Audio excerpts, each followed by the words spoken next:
Salam dalam kasih Kristus. Selamat berjumpa kembali dalam Sapaan Gembala berupa renungan firman Tuhan yang memandu kehidupan kita. Sapaan Gembala kali ini bertema, adakah Tuhan di tengah-tengah kita atau tidak? Didasarkan pada Keluaran pasal 17 ayat 7. Dinamailah tempat itu Massa dan Meribah, oleh karena orang Israel telah mencobai Tuhan dengan mengatakan, adakah Tuhan di tengah-tengah kita atau tidak?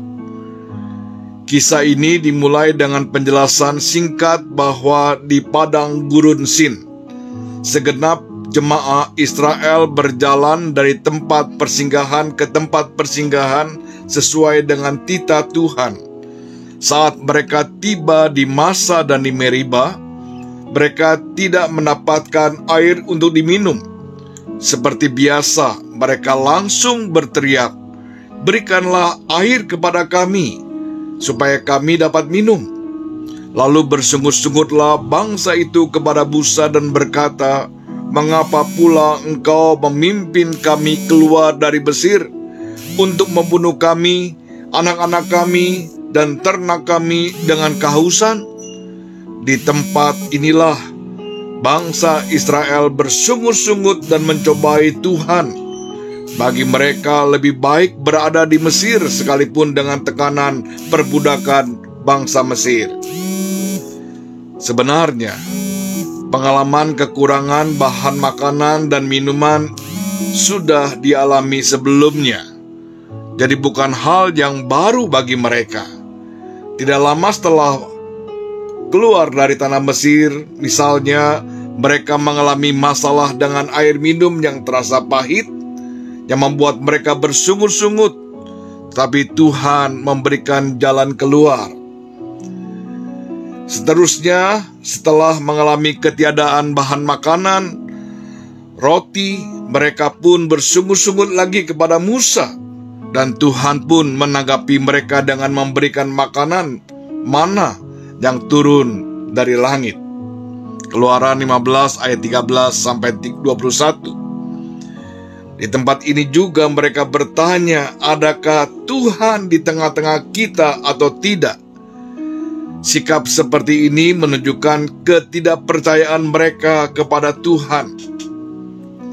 Karena masalah kecil saja, masalah tidak ada air, mereka meragukan penyertaan Tuhan.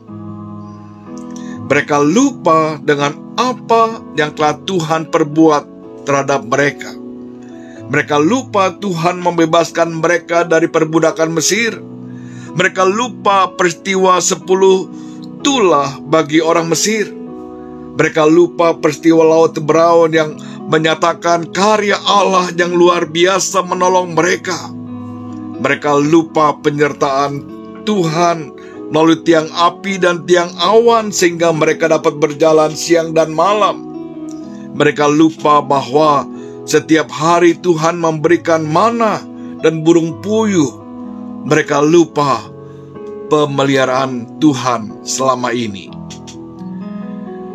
Berada dalam himpitan masalah atau menghadapi krisis kadang memang dapat memicu hati dan mulut untuk memperkatakan sesuatu yang negatif tentang Tuhan, sengaja atau tidak.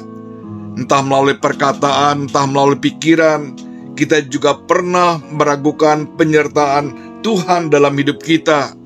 Kita merasakan Tuhan meninggalkan kita. Tuhan tidak ada di tengah-tengah kita, seperti ulah bangsa Israel di Massa dan di Meribah. Kita juga marah, kecewa, bersungut-sungut, dan menuduh Tuhan berbuat yang kurang tepat terhadap kita. Kita lupa semua karya Tuhan dalam hidup kita. Seharusnya kita mengingat kembali apa yang telah Tuhan perbuat dalam hidup kita. Jika kita mau menghitung dan mengingatnya, semua tidak akan pernah selesai. Sesungguhnya kasih-Nya tetap nyata terhadap kita. Dia tidak pernah berubah. Sebagaimana Tuhan berjanji menuntun umat Israel berjalan di padang gurun dan membawa mereka menuju tanah Kanaan, Tuhan juga berjanji menyertai dan memelihara hidup kita. Dia tidak pernah ingkar janji. Kiranya Tuhan menolong kita. Mari kita berdoa. Ya Bapa, ampuni kami jika kami sering meragukan penyertaan-Mu dalam hidup ini.